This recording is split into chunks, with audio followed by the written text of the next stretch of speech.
Good afternoon, everyone. Welcome to the 2020 NCAA Selection Show for Division III Women's Basketball. I'm Brendan Gulick. Today, we're going to celebrate some of the best teams and accomplishments that we've seen across the country from this past year.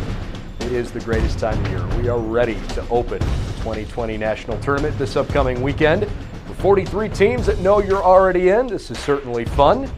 But there are 21 spots up for grabs, and I can imagine a lot of you awfully anxious to see if your season will continue.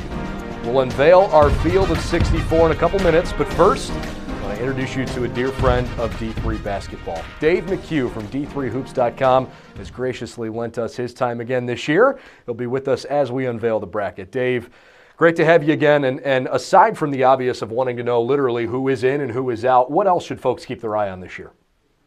Hey, Brendan, thanks for the time. I always enjoy being on here. Obviously, we're looking for who's in and out, as you mentioned, but also creativity. What can the committee do with bracketing? See if we can get some unique matchups.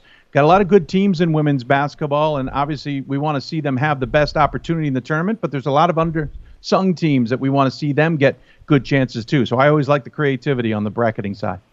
Can't be a better time of year to start looking at creativity and have some fun. Let's make some dreams come true and tell people who's in and who's out. We get it started. The first team, the Tufts Jumbos. They took their first and only loss of the season in the conference championship game against Bowdoin yesterday. They're still considered one of the elite teams in the country. They will take on SUNY Poly, who's won 90 games over 4 seasons. They're hoping for a deep tournament run this year.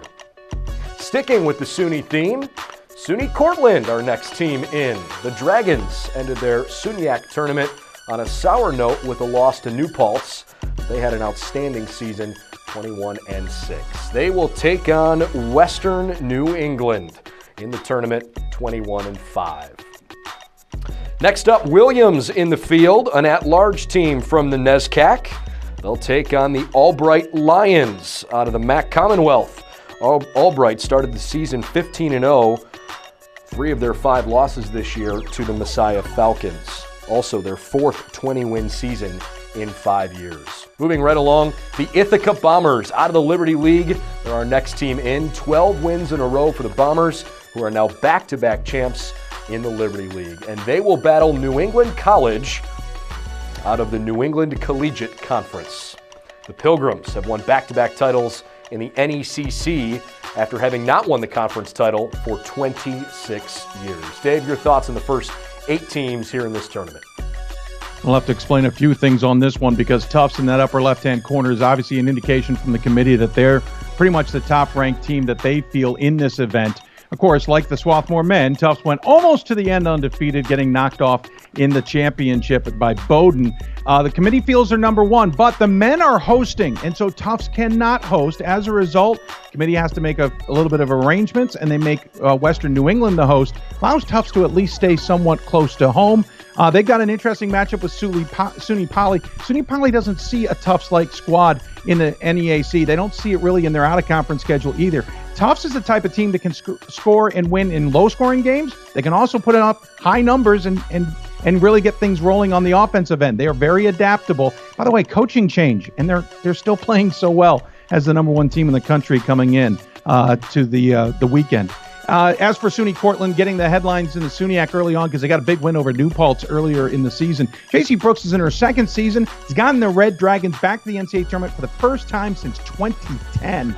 Really impressive work over there in Cortland. Western New England, as we pointed out, they get the at-large. They actually make back-to-back tournaments when they had never made the tournament in their history. They're in it twice in a row now, and back-to-back 21 seasons. Not too bad for them. And again, they're hosts for Tufts, again, because the Tufts men are hosting. Williams back in the tournament for the first time since 2015. Pat Williams, one of the biggest supporters of Division III and women's basketball in the country. It's great to see her program back in the mix here in the tournament. Congratulations to them. They'll be a tough team. They're battle testing that NESCAC. Albright's a great team. I really like Albright. And this is maybe a little bit of a breather for some of those bubble teams. Albright getting in. They might have been near the end of the conversation. Ithaca's a tough team, by the way. Watch out for the Bombers. If I'm New England College, I don't know if I wanted to match up against Ithaca. This is a very well-coached team year in and year out, and at their place, they are tough to play. So this is going to be a tall task for New England College. Well, how about the fact there's already 5 at-large berths already off the table, and certainly some sweaty hands, I would imagine, around the country. Let's keep moving down the bracket. SUNY New Paltz heads into the tournament with 13 consecutive wins, including their second straight title in the SUNYAC. They'll take on the Husson Eagles out of the North Atlantic Conference. This is their 5th straight NAC title. DeSales, our next team in, make it 14 wins in a row now for the Bulldogs, who won their 8th MAC Freedom title. Their opponent, the Smith Pioneers, coming off their first new MAC title in program history. Little East champs, Eastern Connecticut State matches up with St. John Fisher out of the Empire 8. They won their 5th Empire 8 championship in their history, make their first NCAA trip since 2016.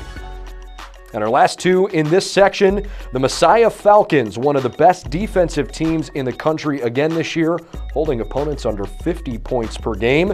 Trying to score on that defense in the first round of the tournament, Keystone out of the Colonial States Athletic Conference. Dave, in particular, DeSales has had a really fun season to follow. I think that DeSales-Smith matchup could be pretty fun. Yeah, that's going to be fun. Smith also coming out of that new MAC as the champs is a great story in itself, all women's college. And I think the matchup with DeSales is going to be very fascinating. I don't think either team really is going to know much about each other. DeSales is an interesting team because I worried that they wouldn't get in if they didn't win their conference. They went and got that done. But the Bulldogs have had some really good seasons in the last few years, and I think they want to prove themselves. This is a great matchup to prove themselves in that first round.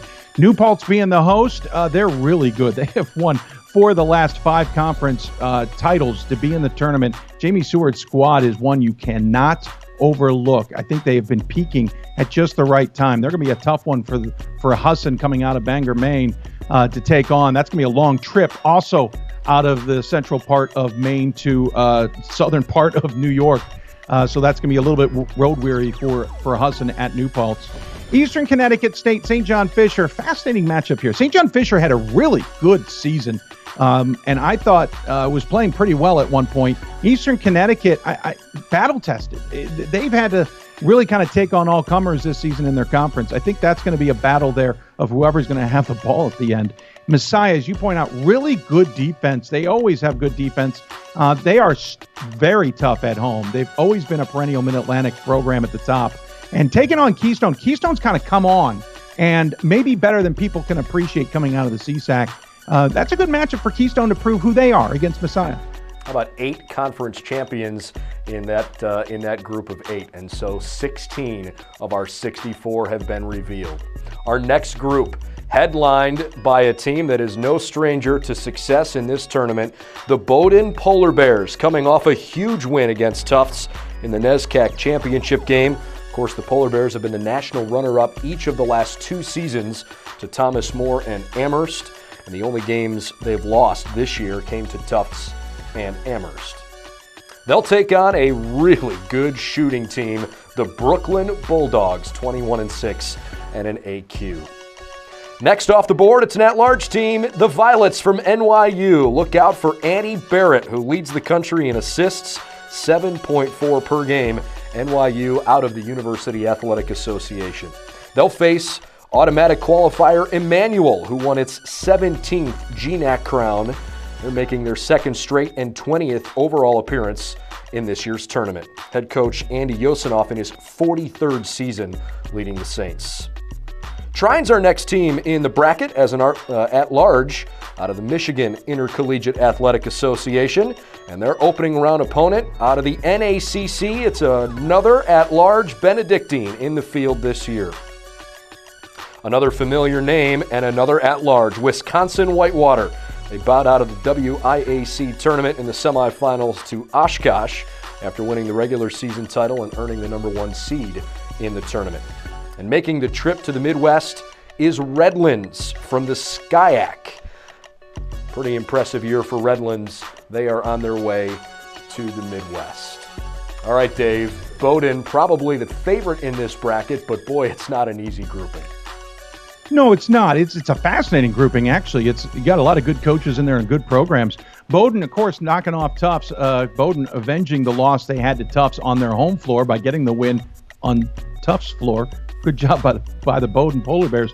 They're a really good team. Coach Scheibels has got a unit there that has made the NESCAC top even tougher with 3 incredibly good teams who've been in the top 5 most of the season this year. And Bowdoin is a scary team. If I'm Brooklyn's going to come in with a different style. So I'm fascinated to see how that plays out just north of where LL Bean is located here in our country.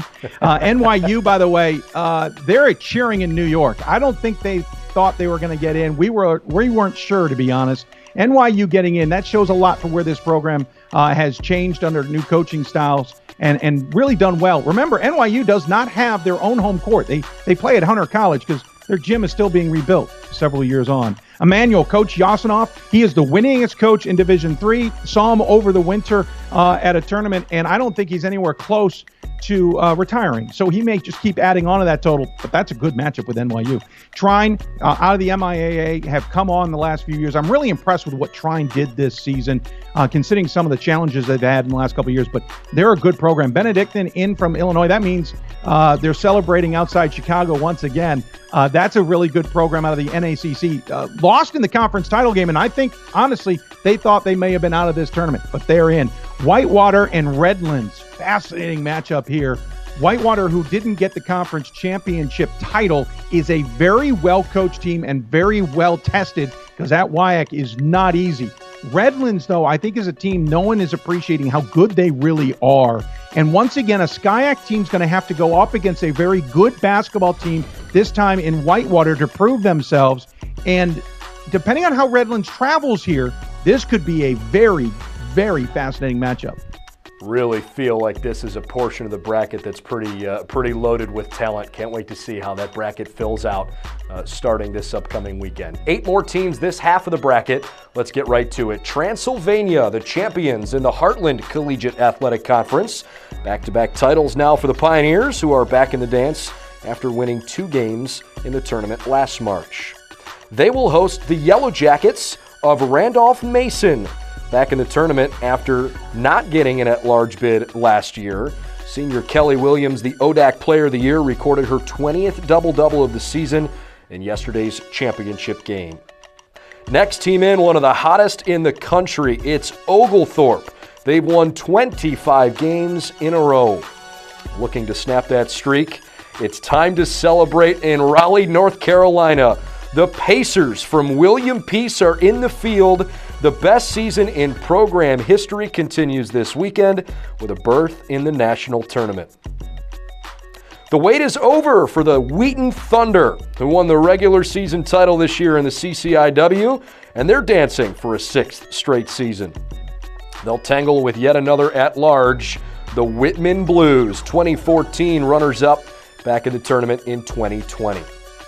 Last 2 teams in the left half of the bracket, a fabulous Wartburg team. The Knights back in the tournament. They were a national semifinalist in 2018, fell 1 game short of getting back there last year. Wartburg with their 4th straight conference title in both the regular season and in the tournament. And Wartburg's first round opponent is Monmouth. The Fighting Scots, a program record 21 wins. They're going to the NCAA tournament for just the 2nd time in program history. All right, Dave. First, before we talk about the left half, how about just this bottom corner? Yeah, listen, this is, you got some interesting developments here. Transylvania hosting, some people might be a little surprised Oglethorpe isn't. Let's be clear. Oglethorpe's kind of a little isolated. It's a little tough to get everybody to Oglethorpe. It's easier to get everybody to Transylvania. So Oglethorpe may be the better team when you look at criteria and rankings and all that in that corner, but Transylvania is the best geographical home for those teams. Randolph-Macon, the winners of the ODAC into the tournament, they're going to have to travel to Transylvania. Really cool place to see a game, by the way, there in Lexington. And Oglethorpe is probably the best team in that quadrant, but William Peace cannot be overlooked. I think they're better than their criteria indicates they are. Clearly, the committee felt their criteria was good enough to get them in that large bid. This is a fascinating little foursome, and I'm looking forward to seeing how this all plays out.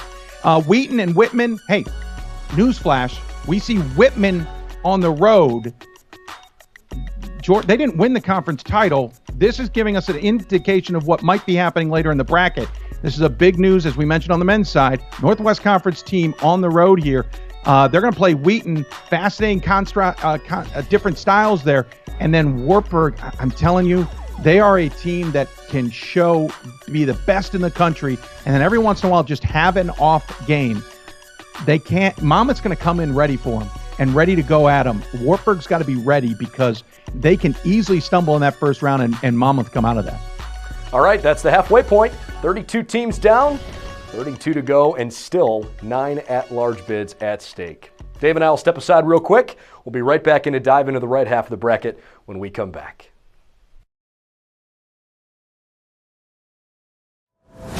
Big shots. Teamwork. This trophy is not given. It must be earned. The 2020 NCAA Division III Women's Basketball Championship. March 20th and 21st at Capitol Center Performance Arena in Columbus, Bounces Ohio. right back with a triple. Great job here.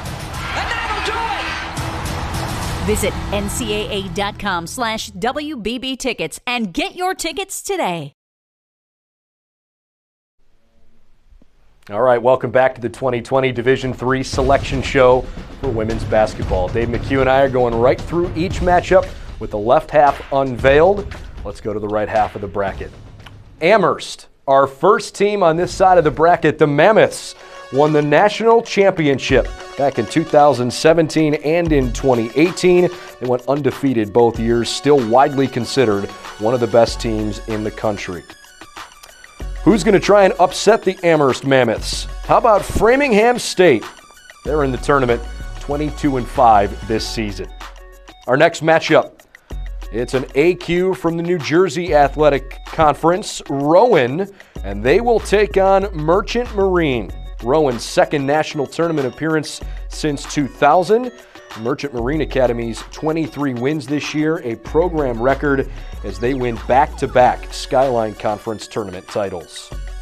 Next team from all the way up in the northwest corner of the country, George Fox, champs from the Northwest Conference. The Bruins' 16th NCAA tournament appearance in the last 20 years.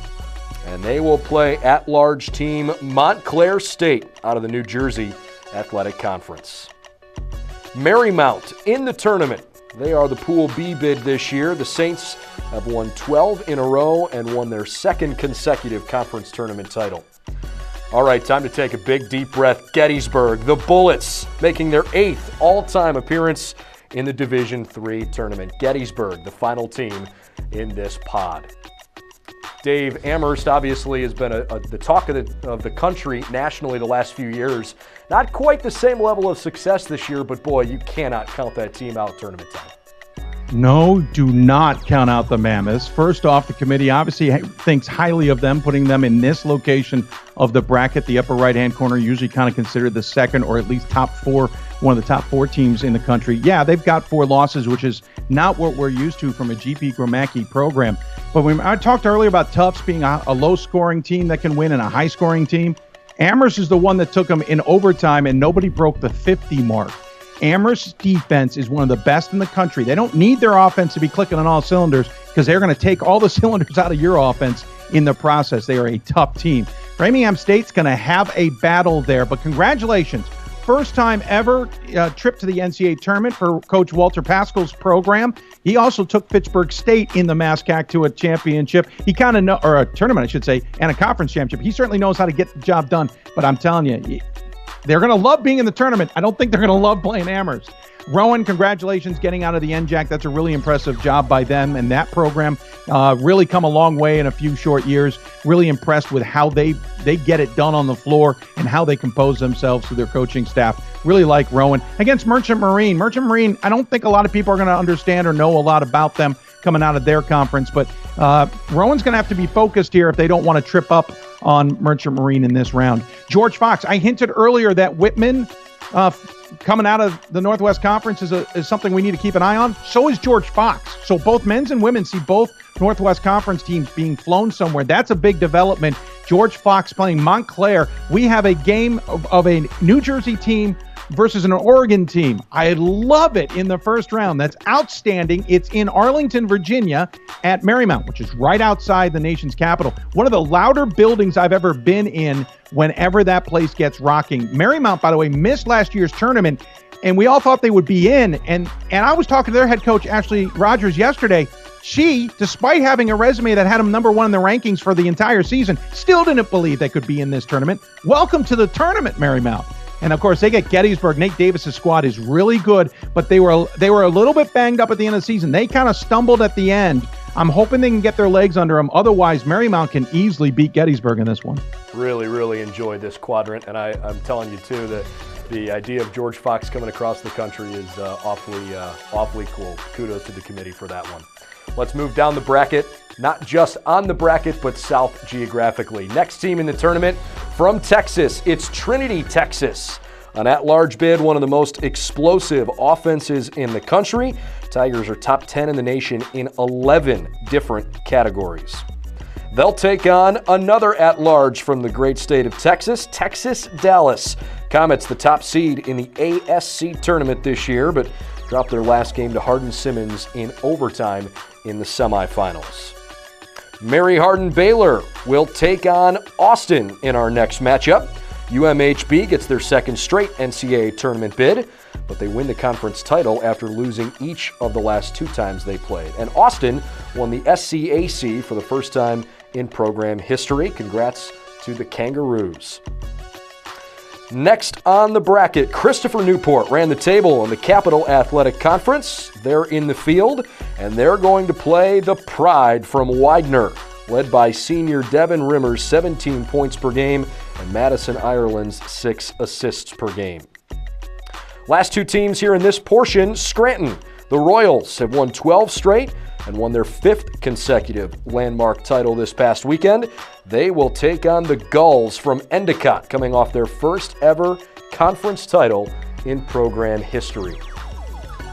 All right, Dave, we've got a pot of 4 teams that certainly is centrally located in the South, and then 4 other teams. Who do you like here in this group? Yeah, this one's interesting because we got the Texas, and then we got one at Pennsylvania, which means if you're looking at the next weekend, it's also with New England teams and a Virginia team. This one's fascinating, this whole upper right-hand side for travel reasons in Division III. If you're a geek like me, this is really cool. Trinity, Texas, we had to have a Texas pod just like we did in the men's side because there's just no way of avoiding it. Trinity, Texas has been the class of Texas, the class of the South region, one of the best teams in the country for a while now. Coach there is darn good, and he dresses pretty darn well himself. But they're going to have a battle with Texas Dallas. Polly Thomason's squad is a tough team. That first-round game is not going to be easy. The only thing I have Trinity going for them is that it's going to be in San Antonio. I don't know if I'd want to play either of these two teams in the first round, and unfortunately, they're going to have to play each other.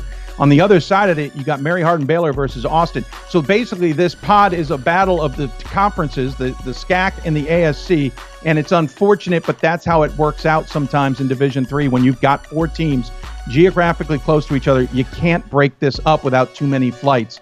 Austin got in thanks to a win over Trinity in the conference championship. Otherwise, their criteria wasn't great. They may have missed out. And Mary Hardin-Baylor getting the win. Again, going to Trinity, but that's the reason behind that pod. But it's fascinating that it's matched up with the Scranton pod. Christopher Newport, winners of the conference. They're very good. They've got a crazy defense that's going to test you for 90-plus feet. Get ready for it if you're Widener. Widener, though, has been a very good team, a little bit under the radar this season. They lost to Albright in the semifinals, which kind of set up some curiosity on whether they would get in. So this kind of gives some Pool C hopes to remain alive while also maybe hurting some Pool C bids at the same time. But I like Widener. They're a good team. That matchup with Christopher Newport is a fascinating one, though from the same region. And then Scranton getting to host. This is what they always like to do up there in Scranton, Pennsylvania. They're going to get an Endicott squad that probably they don't know very well. But Scranton, under a brand new head coach, back in the tournament after a tremendous season last year. You got to give the nod to Scranton here, but that's a really interesting foursome in themselves as well. How about that captain's chaos defense? You know, this year's senior class, when they were freshmen, they were last in the national semifinals, and they come at you. Going to be fun to watch them. And Widener, very likely one of the last teams in the field this year. Possibly. All right, 16 teams left. Up next, the DePaul Tigers heading to their 17th straight postseason. They've been a consensus top 5 team in the country the entire second half of the season. Webster will look to knock off the Tigers. The Gorlocks take care of the ball pretty well, number 2 in the nation in assists per game. There are only 2 at-large bids left, one of them off the board here. It's Loras, thanks in part to an early season non-conference win against Wisconsin Oshkosh and a victory over Wartburg in January. And they will take on Wisconsin lacrosse, yet another at-large. Big moment for Wisconsin lacrosse. Staying in Wisconsin, the Titans from Oshkosh out of the WIAC. 6th trip in the last 7 years to the big dance for the Titans. They'll see Edgewood in the first round. The Eagles 25-2 after an 0-25 season 3 years ago when Coach Huff and her staff took over. Tip of the cap to the Eagles. Great story there. Next team, Bethel in the tournament. Bethel beat rival Augsburg for the 3rd time this season to win the MIAC title. Just their 2nd ever conference title in the MIAC and their 1st since 1993-1994. And Bethel will take on Bethany Lutheran, who are having one of the best seasons in program history. All right, Dave, the Wisconsin lacrosse and Loras picks mean the at-larges are now off the board, and it brings us only to AQ teams the rest of the way. What do you think about this last group? Well, I think we felt Loras and lacrosse would be in, but there's definitely some heartbreak out there. You mentioned one, losing in the MIAC championship, Augsburg being left at home. There's others like Cabrini and the like, and we feel for them. I think it was tough this year with the women's committee. They had a lot of tough choices with criteria, and as you point out, we're done with the at-larges at this point. But these 2 picks certainly made sense. DePaul coming into this tournament with 1 loss. They are always a tough team. Won a championship in 2013. I was on hand to watch that. Chris Huffman's teams are very difficult, but sometimes can't always get it done in the NCAA tournament. They know that. I'm not saying anything new. They're going to have to make sure they get 1 game at a time, get past Webster. But then Loras or lacrosse is going to be tough. Loras has taken Wartburg to the wire every time they played them this season. And they're going to be tough against lacrosse. And lacrosse is certainly tested because they come out of a WIAC, which has 3 teams in at this point. This is a good group, but Webster is going to feel a little bit overmatched. But maybe they can be the Cinderella here. Oshkosh and Edgewood. Hey, you pointed out Edgewood 0-25 not that long ago. Hats off. Won the conference championship over Benedictine, and Oshkosh certainly deserving.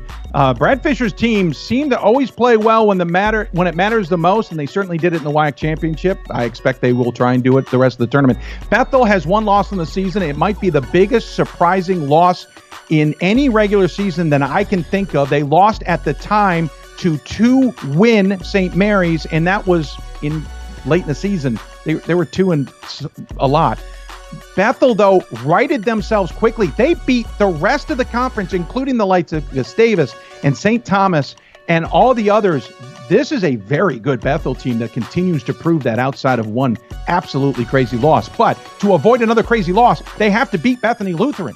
Again, these are the types of teams like Bethany Lutheran that can knock off a big team, can be a Cinderella or at least cause an upset. Bethel cannot be looking past Bethany Lutheran. Well, that's what we love about this time of year, right? Any team on any given day. And with 8 automatic qualifiers remaining, they know who they are. Let's find out where we're going. Our next host in Greater Cleveland, Baldwin Wallace University. The Yellow Jackets captured their first title since 2015 and 7th in program history, their 15th all-time appearance. Hall of Fame head coach Sherry Harrer won her 600th career game a couple of weeks ago. Tip of the cap to the Yellow Jackets. They're hosting for the first time since 2008. Baldwin Wallace will take on Centennial Conference champions Haverford, who have an awfully stingy defense this year. Chicago into the tournament thanks to winning the University Athletic Association regular season title. No conference tournament there. They are led by guard Maya Farrell, one of the all-time best shooters in school history.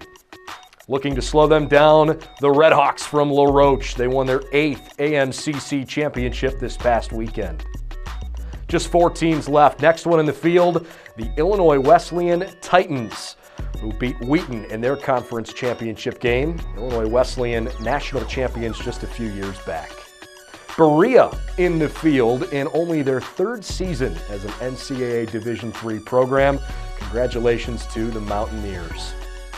All right, Hope's been waiting a long time to hear their name called. The Flying Dutch, undefeated, the only team in the country that has not lost. They're looking to get back to the national semifinals for the first time since 2010.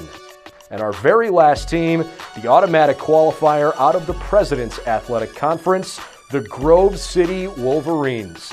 Wolverines have had a great season and have a scoring margin of more than 25 points per game this season.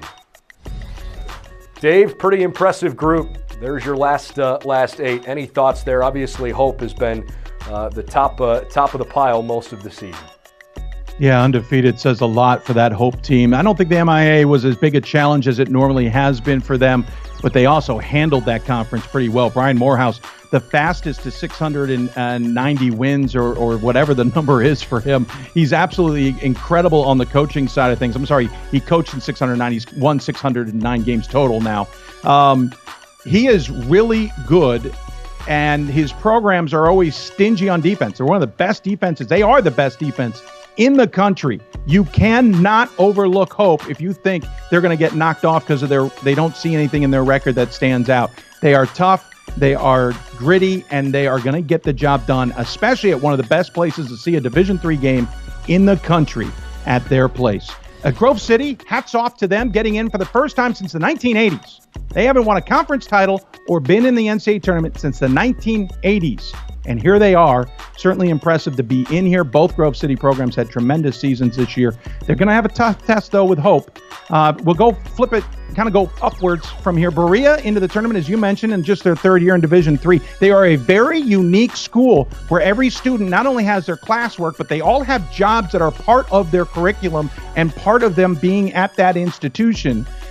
That causes practices to be a bit of a challenge, and they don't practice much late in the season to rest themselves, but hats off to them. They are a very good team because they do their homework when they need to. Illinois Wesleyan's in for a test here. This is a good team out of the CCIW, but the CCIW I don't think was as strong as it's normally been. Berea's got a chance here to kind of say hello to the rest of Division III here. Chicago versus La Roche. Chicago's a really good team out of UAA. You mentioned no conference tournament. UAA on men's and women's is the only team or a conference in the country that does not have a conference tournament in all 3 divisions. Remember, the Ivy League now does have a conference tournament. UAA still doesn't. Chicago's the winners out of that. They've always been really good. We always expect high things in the tournament. I'm hoping to see them play well. I think they would have hoped to have been at home. They're on the road at Baldwin-Wallace this time, but they can still get the job done. And then on the top side of that, Baldwin-Wallace versus Haverford. We'll start with Haverford. Coach Bobby Morgan's team is really good. As you said, stingy defense. They were able to get the best of Gettysburg not once but twice in the closing weeks of the season to take that Centennial title. Haverford is a team to watch out for if I'm Baldwin-Wallace, because Baldwin-Wallace I don't think sees teams like Haverford all that often, despite Baldwin-Wallace's 26-2 record. That game is anything but an easy one in my mind to pick. Well, the Yellow Jackets have 5 seniors that they really rely heavily on, and it's kind of interesting. Baldwin-Wallace and Hope over the years, obviously they're from the same region, but they've certainly got some history, even going back to the last time Baldwin-Wallace hosted back in 2008. All right, Dave, your overall thoughts on this year's bracket? Yeah, fascinating bracket. Some picks that I don't think everybody saw coming. I think this was one of the tougher times for the women's committee to pick teams. I think there's a little bit more parity in Division III women's basketball than we've grown accustomed to. Certainly there's a top tier, but I think there's some bleed in now with other teams with opportunities. And so this bracket's a bit wide open. You've got the best teams in the corners as we would expect them to be, but I don't think we're going to get a traditional or an expected championship weekend. I think we might see some surprises this year. Well, it sure would be fun. I know there's a lot of folks across the country that come into the tournament and think they've got an awfully good chance. Thanks for your time, Dave. Really appreciate having you again here this year. Absolutely. Thanks for the time as well, and we'll see you down the road. All right. Well, there you have it. Road to Columbus is all set. Congratulations to all 64 teams who are going to compete in this year's national tournament. We certainly hope you'll join us in a couple of weeks at Capital University to watch the 4 best teams in the nation compete for a national title. In the meantime, please go support your local team this weekend. The first round of the tournament opens up on Friday. All of the game times and locations are listed on NCAA.com. Thanks again for joining us. I'm Brendan Gulick. You've been watching the 2020 NCAA Division III Selection Show on NCAA.com.